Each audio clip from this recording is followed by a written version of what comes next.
Om Sai Ram, Sri Sai Satcharitra, Chapter 2. In the last chapter, author mentioned in the original Marathi book that he would state the reason that led him to undertake the work, and the persons qualified to read the same and such other points. Now, in this chapter, he starts to tell the same objects of writing the work.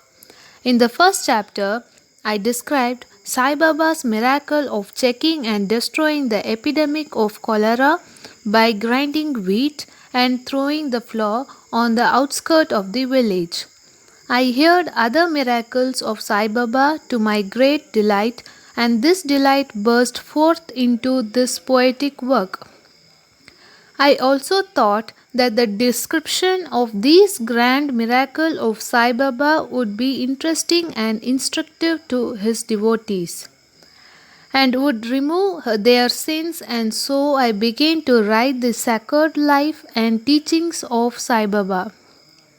The life of the saint is neither logical nor dialectical, it shows us the truth and great path, incapacity and boldness in undertaking the work. Hemaband thought that he was not a fit person to undertake the work. He said, I do not know the life of my intimate friend, nor do I know my own mind. Then how can I write the life of a saint or describe the nature of incarnation, which even the Vedas were unable to do? One must be a saint himself before he could know other saints. Then how can I describe their glory? To write the life of a saint is the most difficult one, though one may as well measure the depth of the water of the seven seas or enclose the sky with cloth wrappings. I knew that this was the most venturous undertaking which might expose me to a ridiculous. I therefore invoked Sai Baba's grace. The premier poet, saint of Maharashtra, Sri Janeshwar Maharaj, has stated that the Lord loves those who write the lives of saints, and the saints also have a peculiar method of their own of getting the service which the devotees long for, successfully accomplished. The saint inspire the work, the devotee become only an indirect cause of instrument to achieve the end. For instance, in 1700 Shaka year, the poet Mahipati aspired to write the life of saints. Saints inspired him and got the work done. So also in 1800 Shaka year, thus, Ganu's service was accepted. The former wrote four works Bhakta Vijaya, Shanta Vijaya, Bhakta Leelamrit, and Shanta Kadamrit, while the later wrote two Bhakta Leelamrit and Shanta Katamrit, in which the lives of modern saints were described. In chapter 31, 32, and 33 of Bhakta Leelamrit and in the chapter 57 of Shanta Katamrit, the sweet life and teachings of Sai Baba are well depicted. These have been separately published in Sai Leela magazine number 11 and 12, volume 17. The readers are advised to read these chapters. So also Sai Baba's wonderful Leelas are described in a small decent book named Sri Sainath Bhajana Mala by Mrs. Savitri Bai Raghunath Tendulkar of Bandra. Gas Ganu Maharaj also has composed various sweet poems on Sai Baba. A devotee named Amidas Bhavani Mehta has also published some story of Sri Baba in Gujarati. Some number of Sainath Prabha, a magazine published by Dakshina Bhiksha Shanta of Shirdi, are also published.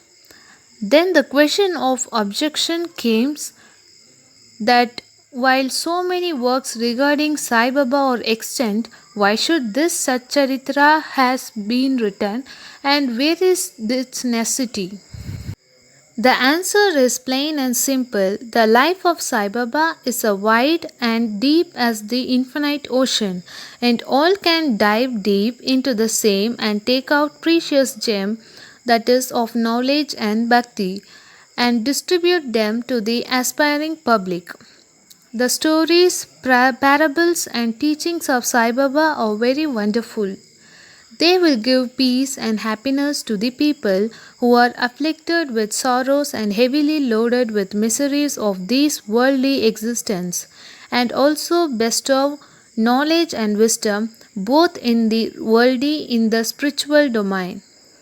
If these teachings of Sai Baba, which are as interesting and instructive as the Vedic lore, are listened to the and meditated upon, the devotees will get what they long for: union with Brahman, mastery in eightfold yoga, bliss of meditation, etc.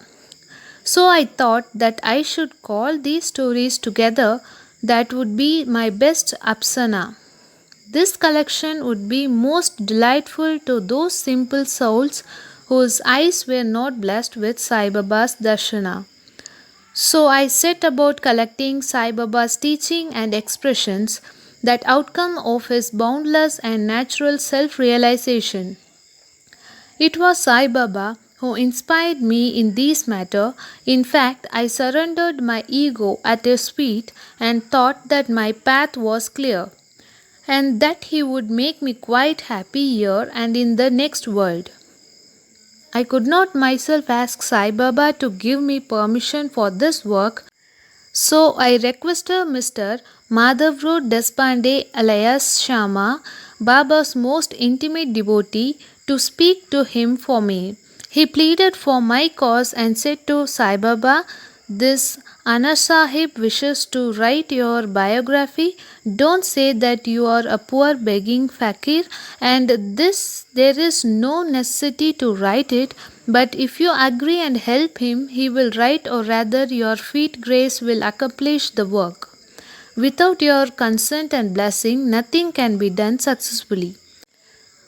When Sai Baba heard this request, he was moved and blessed me by giving me his Udi, sacred ashes, and placing his boon bestowing hand on my head, said, "Let him make a collection of stories and experiences, keep notes and memos.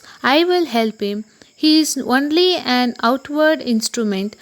I should write myself my autobiography and satisfy the wishes of my devotees. He should get rid of his ego and place it at my feet. I serve him in his house in all possible way. When his ego is completely annihilated and there is left no trace of it, I myself shall enter into him and shall myself write my own life. Hearing my stories and teachings will create faith in devotees' heart, and they will easily get self realization and bliss. Let there be no insistence on establishing one's own view, no attempt to refute others' opinion, no discussion of pros and cons of any subject. The word discussion put me in mind of my promise to explain the story of my getting the title of Hemaband, and now I begin to relate the same. I was on close friendly terms with Kaka Sahib Dikshit and Nana Sahib Chandorkar. They pressed me to go to Shirdi and have Baba's darshana, and I promised them to do so. But something in the interval turned up which prevented me from going to Shirdi. The son of a friend of mine at Lonawala fell ill. My friend tried all possible means, physical and spiritual, but the fever would not abate. At length he got his guru to sit by the beside of his son, but this too was not a while. Hearing this, I thought, what was the utility of the guru if he could not save my friend's son? If the guru can't do anything for us, why should I go to Shirdi at all? Thinking in this way, I postponed my Shirdi trip, but the inevitable must happen, and it happened in my case as follows. Mr. Nana Sahib Chandorkar, who was a brand officer, was going on tour to Basin. From Thana, he came to Dadar and was waiting for a train bound for Basin. In the meanwhile, a Bandra local turned up. He sat in it and came to Bandra and sent for me and took me to task for putting off my Shirdi trip. Nana's argument for my Shirdi trip was convincing and delightful, and so I decided to start for Shirdi the same night. I packed up my luggage and started for Shirdi. I planned to go to Dadar and there to catch the train of Manmat, and so I booked myself for Dadar and sat in the train. While the train was to start, a Mahomedan came hastily to my compartment and, seeing all my paraphernalia, asked me where I was bound. I told him my plan. He then suggested that I should go straight to Boribandar and not get down at Dadar, for the Manmad mail did not get down at Dadar at all. If this little miracle or Leela had not happened, I would not have reached Shirdi next day as settled, and many doubts would have assailed me. But that was not to be. As fortune favored me, I reached Shirdi the next day before 9 or 10 a.m. Mr. Bau Sahib, that is Kaka Sahib, was waiting for me there. This was in 1910 AD when there was only one place, Satiswada, for lodging pilgrim devotee. After alighting from the Tonga, I was anxious to have darshana when the great devotee Tatya Sahib Nulkar returned from the masjid and said that Sai Baba was at the corner of the wada and that I should first get the preliminary darshana and then after a bath see him at leisure. Hearing this, I ran and prostrated before Baba, and then my joy knew no bounds. I found more than what Nana Chandokar had told me. All my senses were satisfied, and I forgot thirst and hunger. The moment I touched Sai Baba's feet, I began a new lease of life. I felt myself much obliged to those who spurred and helped me to get the darshana, and I considered them as my real relatives and I cannot repay their debt. I only remember them and prostrated, that is, mentally before them. The peculiarity of Sai Baba's darshana, as I found it, is that by his darshana our thoughts are changed. The force of previous action is abated and gradually non attachment of dispassion towards worldly objects grow up. It is by the merit of actions in many past births that such darshana is got. And if only you see Sai Baba, really all the world becomes as or assumes the form of Sai Baba. Hot discussion. On the first day of my arrival in Shirdi, there was a discussion between me and Bala Sahib Bate regarding the necessity of a guru. I contended, why should we lose our freedom and submit to others? When we have to do our duty, why guru is necessary? One must try his best and save himself. What can the guru do to a man who does nothing but sleeps indolently?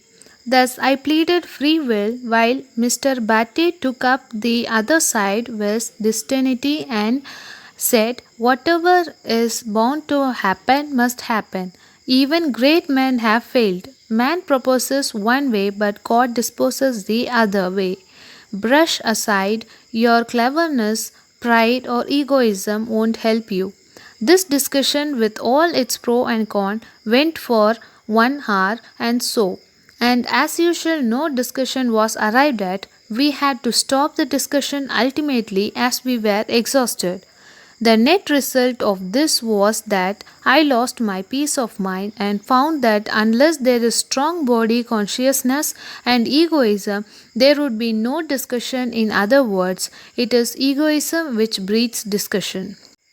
Then, when we went to the masjid with others, Baba asked Kaka Sahib Dikshit the following: what was going on in the Satiswada?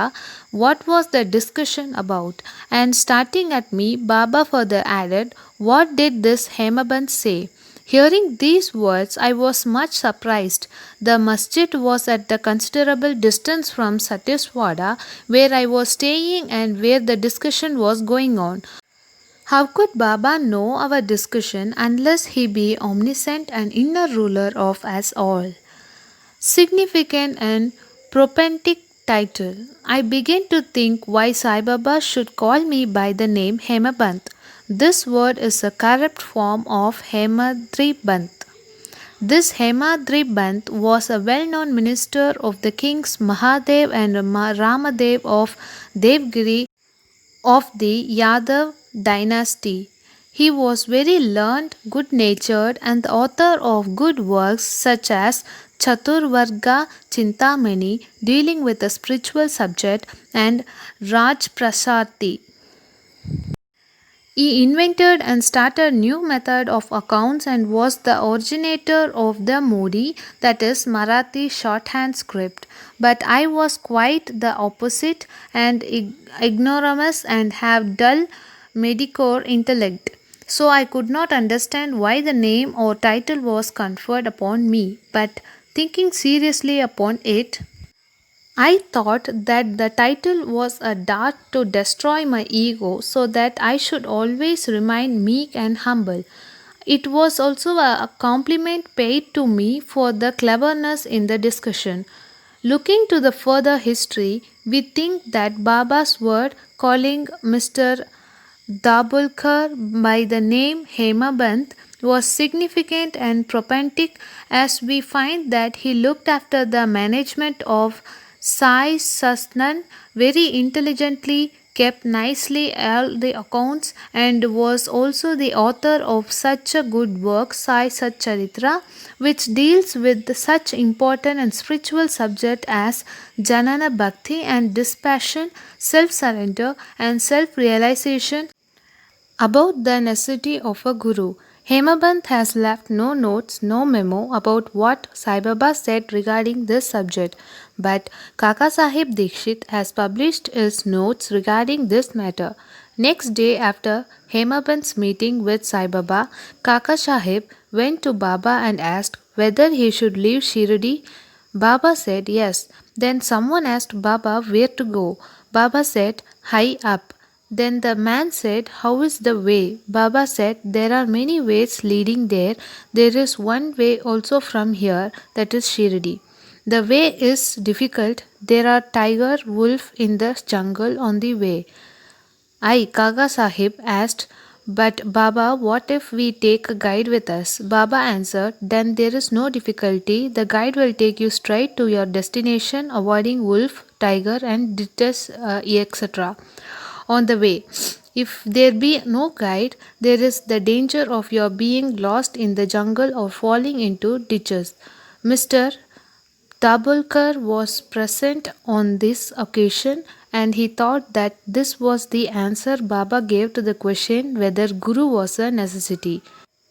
And he thereupon took the hint that no discussion of the problem whether man is free or bond is of any use in spiritual matter, but that on the contrary real Paramatma is possible only as the result of the teaching of the Guru, as illustrated in this chapter of the original work in the instance of great avatars like Rama and Krishna, who had to submit themselves to their gurus Vasishta and Sandipani respectively for getting self-realization, and that the only virtue necessary for such progress of faith and patience.